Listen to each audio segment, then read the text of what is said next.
ஏனென்று கேட்டால் அவருடைய உழைப்பு, அவர் இந்த கட்சியை கட்டி காப்பாற்றுகின்ற விதம், இந்த கட்சிக்கு ஏற்பட்ட சோதனைகளை எல்லாம் முறியடித்து ஒரு நிரந்தரமான ஒரு இடத்தை அனைத்திந்திய அண்ணா திராவிட முன்னேற்ற கழகத்திற்கு பெற்று தந்து எம்ஜிஆர் மாளிகை என்கின்ற அந்த அனைத்திந்திய அண்ணா திமுக அலுவலகத்திலே அனைவரையும் வர வைத்து அங்கே கூட்டணி பேச்சுவார்த்தை நடத்தி அங்கே கூட்டணிகளை பங்கிட்டு கொடுத்து அதிலே தான் மிகச்சிறந்த அப்பர் ஹேண்ட் என்று சொல்லக்கூடிய பெரிய இடத்தை அவர் பெற்றிருக்கிறார் என்று சொன்னால் எல்லோரும் சொன்ன பல்வேறு விதமான ஜோசியங்கள் எல்லாம் பொய்த்து போய் எடப்பாடியார் அவர்கள் அண்ணா திமுக கழகத்திற்கு பெரிய இடத்தை பெற்று முன்னணியிலே இருக்கிறார். 26 தேர்தல் முடிவுகள் மே 4ஆம் தேதி வரப்போகின்ற போது நிச்சயமாக எடப்பாடியார் அவர்கள் தான் முதலமைச்சராக வருவார் என்பதிலே எனக்கு எந்த விதமான சந்தேகமும் கிடையாது. 26 தேர்தல் முடிவுகள் மே 4ஆம் தேதி வரப்போகின்ற போது நிச்சயமாக எடப்பாடியார் அவர்கள் தான் முதலமைச்சராக வருவார் என்பதிலே எனக்கு எந்த விதமான சந்தேகமும் கிடையாது.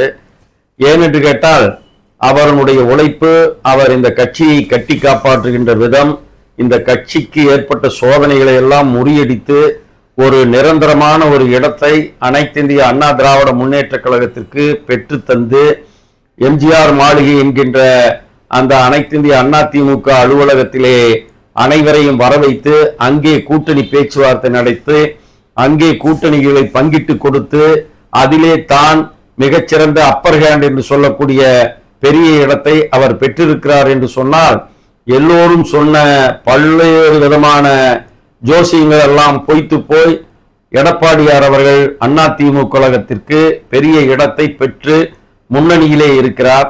அதே நேரத்திலே திமுகவின் மீது ஆன்டி இன்கம்பன்சி என்று சொல்லக்கூடிய அந்த ஆளுங்கட்சிக்கு உரிய அந்த எதிர்ப்பு அலைகள் மிக அதிகமாக வீசி வருகிறது. அதை தெரியாமல் அவர்கள் இன்றைக்கு ஏதேதோ நான் தான் வருவேன், 234 தொகுதியிலும் ஜெயிப்பேன் என்றெல்லாம் சொல்லுகிறார்கள்.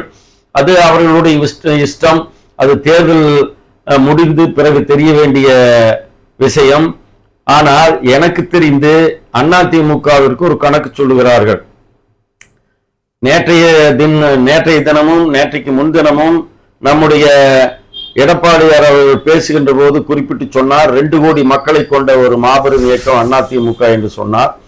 அந்த அதிமுகவில் இருக்கிற 2 கோடி ஓட்டுக்கு இன்னைக்கு கிடைத்தது கடந்த காலத்தில் கிடைத்தது 23% வாக்குகள் கிடைத்திருக்கிறது. அந்த 23%தோடு பாஜகவினுடைய 18% சேர்த்தால் 43% வருகிறது. அதிலே நம்முடைய பாமக அன்புமணியினுடைய கூட்டால் இன்றைக்கு அதிலே ஒரு 6% வாக்குகள் நமக்கு வர இருக்கிறது. 43, 6, 49 பிற இதர கட்சிகளை எல்லாம் சேர்த்தினால் அதிலே ஒரு 2% வாக்கு, 51% வாக்குகள் நமக்கு அதிமுக கழகத்திற்கு வருகின்ற வாய்ப்பு இருக்கிறது என்கின்ற நிலையை வைத்துத்தான் இப்பொழுது பல்வேறு விதமான யூகங்கள் கருத்துக்களை எல்லாம் வெளியிடுகின்ற போது அதிமுக கழகத்திற்கு 177 இடங்கள் கிடைக்கும் என்கின்ற கருத்து கணிப்பு வந்திருக்கிறது. 122 இடங்களை அதிமுக பெறும், கூட்டணி கட்சிகள் பிறகு 40 இடங்களை பெறும் என்று புதிய தலைமுறையிலே அந்த கருத்து கணிப்பும் வந்திருக்கிறது. இப்படி கருத்து கணிப்புகள் ஒவ்வொன்றும் மாறுபட்டு இருந்தாலும் கூட நமக்கு தெரிந்த அளவிலே தனிப்பட்ட முறையிலே அதிமுக தனியாக நின்று வென்ற கட்சி. அம்மா அவர்கள் ஆட்சியிலே இருந்த காலத்திலே, அம்மா அவர்கள் இங்கே பொதுச் செயலாளராக இருந்த நேரத்திலே தன்னந்தனியாக நின்று பாராளுமன்றத்திலே 39 இடங்களை பெற்ற கட்சி தான் நம்முடைய அதிமுக கழகம். அதே நேரத்திலே திமுக கழகம் என்றைக்குமே தன்னந்தனியாக நின்றதில்லை. கூட்டணி கட்சியினுடைய வாக்குகளை வைத்துத்தான் அவர்கள் வெற்றி பெற்றிருக்கிறார்கள். அதே நிலைதான் இன்றைக்கும் அவர்களுக்கும் தொடர்கிறது, நமக்கும் தொடர்கிறது. ஆனால் வாக்குகள் என்கின்ற அடிப்படையிலே பார்த்தால் அதிமுக அடிப்படையிலே அதிகபட்ச மக்களை கொண்டிருக்கக்கூடிய, அதிகபட்ச தொண்டர்களை கொண்டிருக்கக்கூடிய கட்சி. அந்த கட்சிக்கு இருந்த பல்வேறு சோதனைகளை எல்லாம் முறியடித்து எடப்பாடியார் அவர்கள் பொதுச் செயலாளராக வந்து இந்த கட்சியை பல்வேறு சோதனைகளுக்கு இடையே ஒரு நாளைக்கு 20 மணி நேரம் ஓயாமல் உழைத்து இயக்கத்தை இன்றைக்கு வலிமைப்படுத்தி இருக்கிறார். கூட்டணி என்று வந்தால் எல்லோருடனும் கூட்டணி எல்லா கட்சிகளுமே வைத்திருக்கிறது. இன்றைக்கு எடுத்துக்கொண்டால் நம்முடைய திமுக எடுத்துக்கொண்டால் அந்த கட்சி 1999 வாஜ்பாய் அவர்களோடு கூட்டணி வைத்து 5 ஆண்டு காலம் அங்கே அரசியலே இருந்த கட்சி தான் திமுக கழகம். அதே திமுக கழகம் 2004 வரையிலே இருந்து பிறகு 2004 காங்கிரஸோடு சேர்ந்து அங்கே 10 ஆண்டுகள் ஆட்சி பீடத்திலே இருந்த கட்சி தான் திமுக கழகம். அப்படி 15 ஆண்டு காலம் ஆட்சியிலே இருந்த நேரத்திலே இன்றைக்கு சொல்லுகின்ற குற்றச்சாட்டுகளை எல்லாம் அன்றைக்கு அவர்கள் எடுத்து சொல்லி இருப்பார்களேயானால் மத்தியிலே இருக்கின்ற ஆளுங்கட்சியினுடைய அனுசரணையான உதவியை பெற்று எத்தனையோ குறைபாடுகளை அவர்கள் நீக்கி இருக்க முடியும். ஆனால் எடப்பாடியார் சொல்லுவதைப் போல இங்கே ஒரு குடும்ப அரசியலை நடத்தி கொண்டு தனக்கு வேண்டியவர்களுக்கு பதவி பெறுவதிலேயே குறியாக இருந்ததனுடைய விளைவு 15 ஆண்டு காலத்தை வீணாக்கி இருக்கிறார்கள்.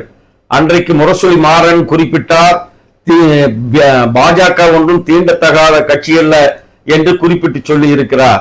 நாங்களே கூட பாஜக மீது ஒரு வெறுப்பாக இருக்கின்ற ஒரு காலகட்டத்திலே அம்மா அவர்கள் பிஜேபியோடு 1998 சேர்ந்த நேரத்திலே எல்லோரும் இஸ்லாமியர்கள் பலர் அங்கே விலகி சென்றிருக்கின்றார்கள். அங்கே தம்பி இஸ்மாயில் என்பவர் அதிமுகவில் இருந்து விலகி வேறொரு கட்சிக்கு போனார்.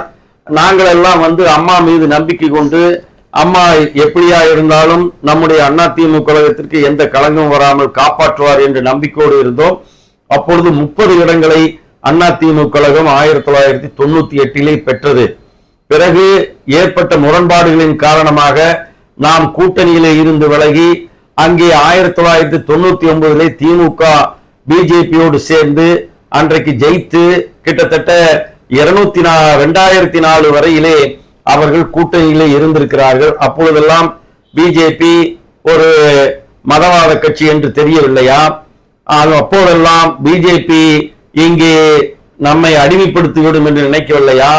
அன்றைக்கு கலைஞர் இருந்த நேரத்திலே பிஜேபி அடிமைப்படுத்தாதையா? இப்பொழுது எடப்பாடியார் இருக்கின்ற போது செய்துவிடப் போகிறது? எதுவும் செய்ய முடியாது. இங்கே நமக்கு ஒரு கொள்கை, அவர்களுக்கு ஒரு கொள்கை என்று இருக்கிறது. அந்த கொள்கையிலே கிடைத்த வாக்குகளை ஒன்றாக கூட்டி வெற்றி பெற்று யார் ஆட்சியிலே அமர்வது என்பதை நிர்ணயிக்கின்ற தேர்தல் தான் இந்த 2026. இதற்கு உதாரணமாக எடுத்துக்கொண்டால் அண்ணா அவர்கள் பொது உடைமை சித்தாந்தங்களை எல்லாம் பரவலாக கொண்டவர். ஆனால் அவரோடு சேர்ந்து ராஜாஜியினுடைய சுதந்திரா கட்சி, முதலாளிகளுடைய கட்சி அன்றைக்கு கூட்டணியாக இருந்து ஆட்சியை பிடித்தது.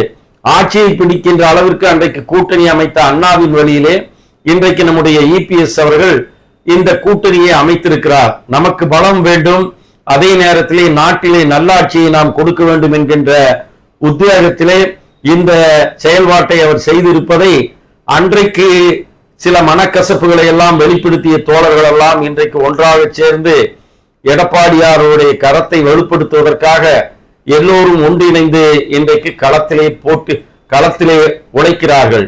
நீங்களே பார்த்திருப்பீர்களேயானால் அங்கே எடப்பாடியார் அவர்களுக்கு கூடுகின்ற கூட்டத்தை பார்த்தால் நமக்கே பிரமிப்பாக இருக்கிறது. அந்த அளவிற்கு கூட்டம் சேருகிறது. அவர் என்ன பேசுவார் என்றெல்லாம் பேசிக் கொண்டிருந்தவர்களுக்கு மத்தியிலே இன்றைக்கு அவருடைய கேள்விகளும் அவருடைய பிரச்சார யுக்தியும் பார்த்தால் அவரை மிஞ்சுவதற்கு இந்த தேர்தல் களத்திலே ஒருவருமே இல்லை என்றுதான் சொல்ல வேண்டும். ஆகவே நாம் அதிமுகவினுடைய ஆட்சி நடக்க இருக்கிற தேர்தல் முடிந்து மே 4ஆம் தேதி என்று அதிமுக ஆட்சி அமைக்கும் என்டிஏ கூட்டணியினுடைய தலைமையாக இன்றைக்கு முதலமைச்சருடைய வேட்பாளராக எடப்பாடியாரை இன்றைக்கு ஒத்துக்கொண்டிருக்கின்றார்கள். ஒரு காலத்திலே மிக வெறுப்பாக பேசி வந்த டிடிவி தினகரன் அவர்களே எடப்பாடியார் தான் முதலமைச்சர் என்று சொல்லுகிறார்.